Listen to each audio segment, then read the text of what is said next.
Lundi 22 juin 2020, mesdames et messieurs qui nous suivez sur cette page de la télévision Renaissance, bienvenue à ce nouveau rendez-vous de journal en français, dont voici d'abord les titres.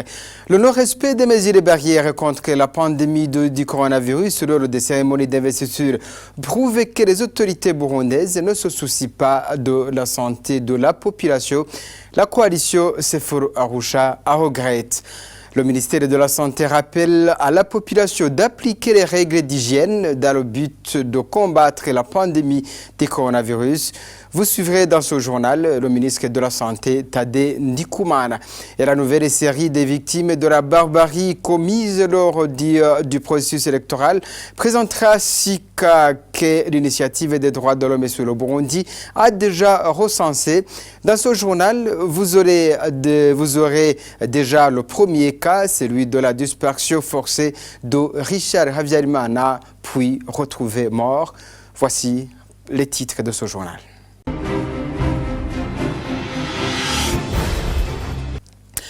Rebonjour. Le prix mortel de l'opposition, c'est le nom d'une campagne qui vient de lancer l'initiative pour les droits humains au Burundi. Cette organisation veut sensibiliser l'opinion burundaise et internationale sur le sort parfois mortel réservé aux membres des partis de l'opposition, particulièrement du parti CNL. La campagne porte sur des cas précis de la période récente du processus électoral. Karina Teritsakian, chercheuse au sein de l'organisation. Il s'agit de 6 cas de meurtres politiques au Burundi dans différentes provinces qui ont eu lieu pendant la période préélectorale en fin 2019 ou pendant les 5 premiers mois de 2020. Dans la plupart de ces cas, les victimes étaient des membres du CNL, le principal parti d'opposition pendant les élections. Et la plupart des présumés auteurs étaient des Imbonerakure, c'est-à-dire des membres de la Ligue des jeunes du parti au pouvoir, dans certains cas agissant avec certaines autorités locales.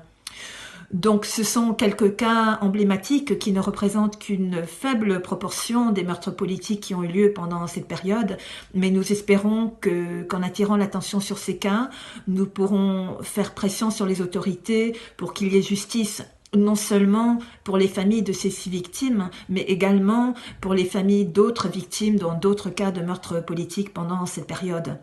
Ce sera notamment un test pour le nouveau président du Burundi, Évariste Ndayishimiye, un test pour qu'il démontre son engagement ferme pour qu'il y ait justice, pour que les familles de ces victimes ne soient pas oubliées et pour également marquer le début d'une nouvelle période où il n'y aura plus d'impunité pour les auteurs des crimes à motivation politique.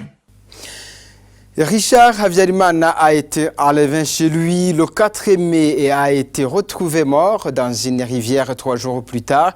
Il s'agit du premier cas sur lequel porte la campagne, le prix mortel de l'opposition, initié par l'initiative pour les droits humains au Burundi. La victime était représentante du parti CNL sur la colline Mbogora, en commune Nyabihanga, province Mwalo. Karina Teritsakian relate les faits dans les moindres détails. Richard avait plusieurs fois été menacé par des Imbonerakure dans sa localité, notamment pendant la période préélectorale, mais il n'avait pas pris ces menaces au sérieux, il pensait que c'était des blagues. Jusqu'au 4 mai, la nuit du 4 mai, un groupe d'hommes a débarqué chez lui pendant la nuit et ils sont entrés de force dans sa maison en cassant la fenêtre et la porte.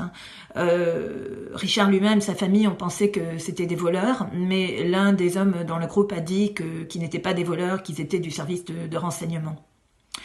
Ils ont pris Richard, ils l'ont menotté, ils l'ont frappé et ils l'ont traîné jusqu'à une voiture à l'extérieur et puis ils l'ont forcé dans la voiture a filé et a disparu. Par la suite, la famille l'a cherché pendant plusieurs jours en vain.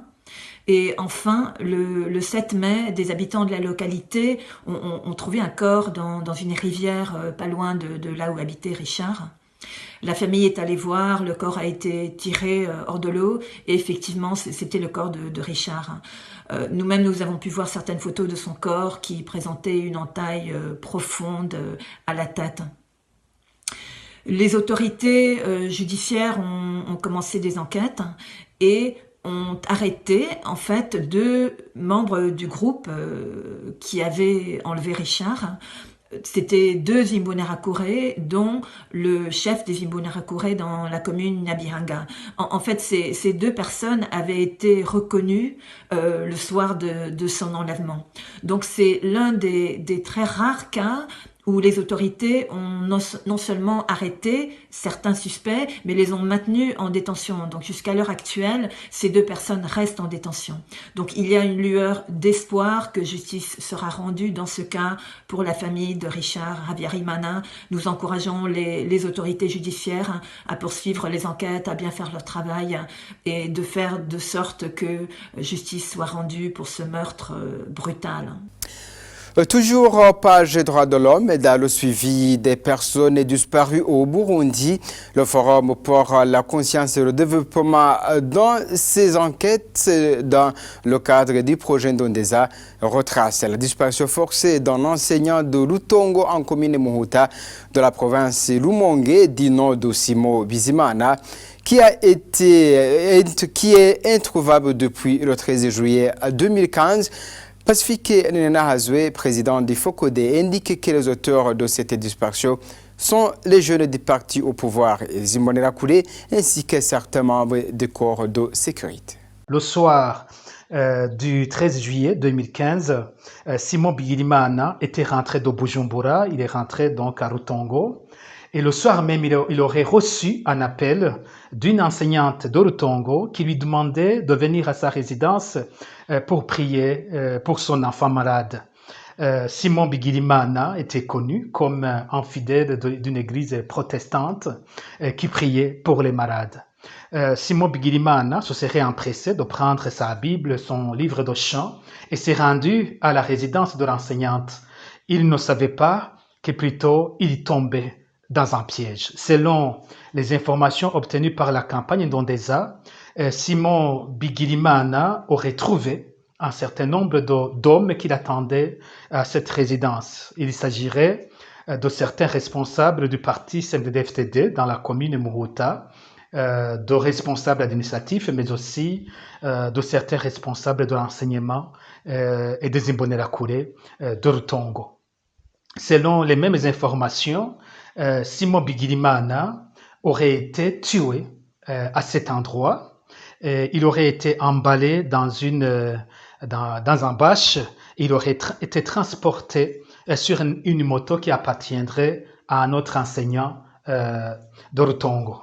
Selon les mêmes informations, Simon Bigirimana aurait été enterré dans une forêt, dans un boisement sur la colline Kanihira, dans la même commune de Muhuta de la province de Rumonge. Pour dérouter les enquêteurs, les habits que portait Simon Bigirimana auraient été jetés dans la zone Ruteme de la commune Bugarama, province de Bujumbura Rural, tandis que les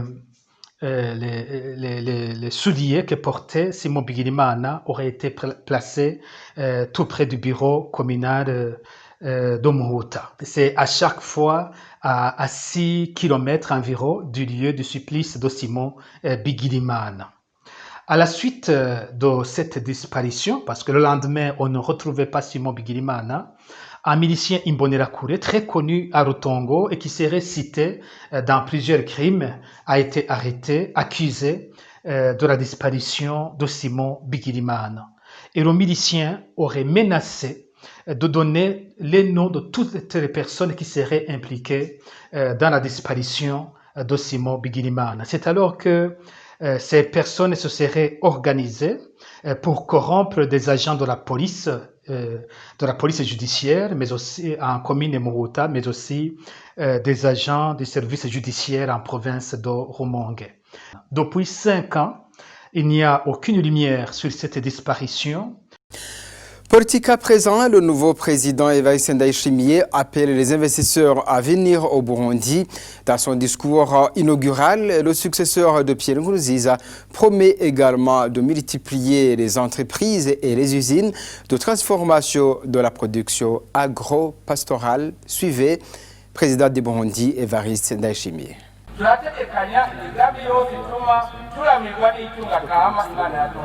Nous prévoyons beaucoup de projets qui nous permettront de vivre de nos propres ressources naturelles. C'est dans cette optique que nous allons exploiter ces ressources dans la production. Multiplier les usines de transformation de la production agro-pastorale permettra à beaucoup de Burundais à trouver de l'emploi. C'est pour cela que l'État promet de soutenir le secteur des chercheurs pour que les chercheurs burundais, que ce soit dans le secteur privé ou les professeurs d'université, puissent contribuer dans le développement du pays. Durant son mandat, le gouvernement veut rassurer les investisseurs burundais et étrangers qui veulent investir dans notre pays. Tous ces acteurs dans le développement du pays seront soutenus et auront la dignité, contrairement à d'autres époques où ils étaient laissés à eux-mêmes. C'est donc pour cela que le gouvernement commence déjà à élaborer les préalables pour faciliter leur travail. L'on peut parler d'un projet de construction de 7 barrages hydroélectriques et l'utilisation de l'énergie solaire. Ces barrages permettront aux usines d'avoir assez d'électricité à un bas prix. Nous allons également construire des routes qui vont faciliter dans l'échange des produits et marchandises entre les provinces et en dehors du pays.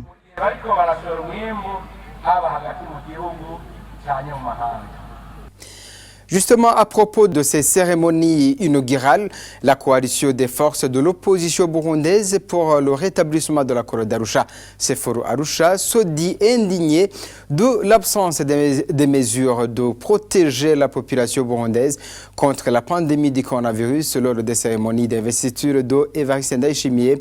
Jean-Bosco Ndayikengurukiye, secrétaire général de cette coalition de l'opposition, appelle le nouveau président du Burundi de songer à relancer le dialogue inclusif pour résoudre la crise déclenchée par le 3e mandat de Pierre Nkurunziza en 2015. Suivez. La Seforu Arusha regrette avec beaucoup d'indignation le manque de mesures minimales pour protéger les participants à cette cérémonie d'investiture contre le Covid-19, ce qui démontre encore une fois l'inconscience du régime burundais face au danger que constitue le coronavirus. Les élections du 20 mai 2020 ont été une mascarade électorale et de résultats ont été fabriqués de toutes pièces par une commission électorale composée de seuls membres du CNDD-FDD et validée par la Cour constitutionnelle, validée par son même parti. Les institutions issues de cette tragique comédie électorale sont donc illégales et illégitimes. Pour la Seforu Arusha, c'est le putsch constitutionnel opéré par le parti CNDD-FDD en 2015 qui se poursuit et qui se double aujourd'hui d'un hold-up électoral. En s'engageant dans son discours d'investiture, plein d'autosatisfaction et d'autoglorification à l'endroit du défunt guide suprême et du parti CNDD-FDD, à poursuivre et renforcer ses acquis largement positifs selon lui, M. Evariste Ndayishimiye a prouvé au Burundi qu'il n'entend pas libérer le Burundi du joug hérité des 15 dernières années qui ont plongé le Burundi dans un chaos complet. Au lieu de s'inscrire dans la continuité de la gestion catastrophique des affaires de l'État, le règne de M. Pierre Nkurunziza, M. Evariste Ndayishimiye devrait avoir un sursaut de conscience nationale en prenant des mesures de nature à amorcer des voies de sortie de la longue crise multiforme que connaît le Burundi depuis 2015. Tant que cette crise n'aura pas été résolue, il n'y aura pas de répit pour le Burundi. En corollaire, la Seforu Arusha premièrement exige dans les meilleurs délais des négociations inclusives sous une médiation internationale neutre afin de chercher une solution durable à la longue crise multiforme que connaît le Burundi depuis 2015. C'est l'aboutissement de ces négociations qui permettra le retour sécuritaire de tous les réfugiés burundais, de les leaders politiques, forces de l'ordre, les leaders de la société civile et des médias. Santé à présent, le lavage des mains à l'eau propre et éviter les embrassades, éviter de se saluer par les mains. Telles sont les mesures qui doivent être respectées dans la lutte contre le coronavirus.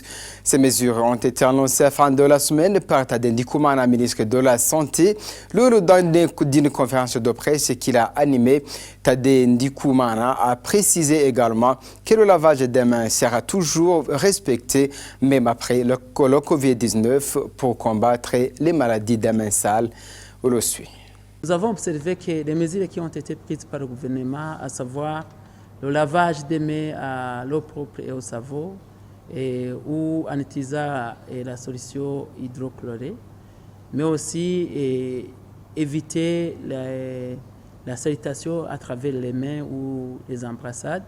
Ces mesures ne sont plus mises en œuvre correctement et nous avons voulu interpeller les prestataires de soins de redoubler la vigilance, mais aussi nous avons voulu interpeller l'administration et les forces de sécurité, quitte à ce qu'ils veillent à ce que ces mesures soient appliquées au niveau des marchés, au niveau des arrêts bus, au niveau des magasins, comme cela a été recommandé.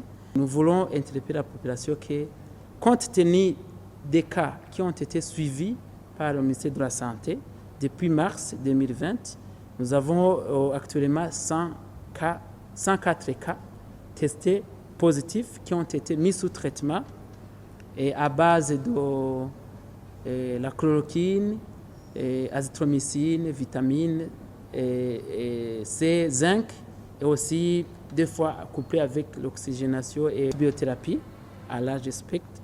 Nous avons vu que 75 des patients parmi les 104 sont guéris et sont rentrés à la maison. Et il reste actuellement 28 patients sous traitement et nous déplorons un seul cas qui a été décédé à l'hôpital Kira. Le lavage des mains à l'eau propre et au savon, c'est une prévention contre toutes les maladies des mains sales. Donc, nous interpellons la population à les observer, même après le Covid-19, ces mesures seront mises en application. Justice pour clôturer ce journal, la justice burundaise a décidé de maintenir les 4 reporters du journal Iwachu en prison. La décision a été prise par la Cour d'appel de Nahangwa ce vendredi juin 2020. Ils sont au 245e jour d'incarcération. Pour rappel, ils ont été arrêtés le 22 octobre dernier à Bubanza. Ils se rendaient en commune de Musigati pour un reportage sur les affrontements qui opposaient des rebelles et les forces de l'ordre. Christine Kamikazi, Agnès Ndirubusa et Jide Hararimana et Terence Mozenzi sont accusés de tentative d'atteinte à la sécurité intérieure de l'État. Et c'est ce que prend fait ce journal. Merci de l'avoir suivi. À la prochaine.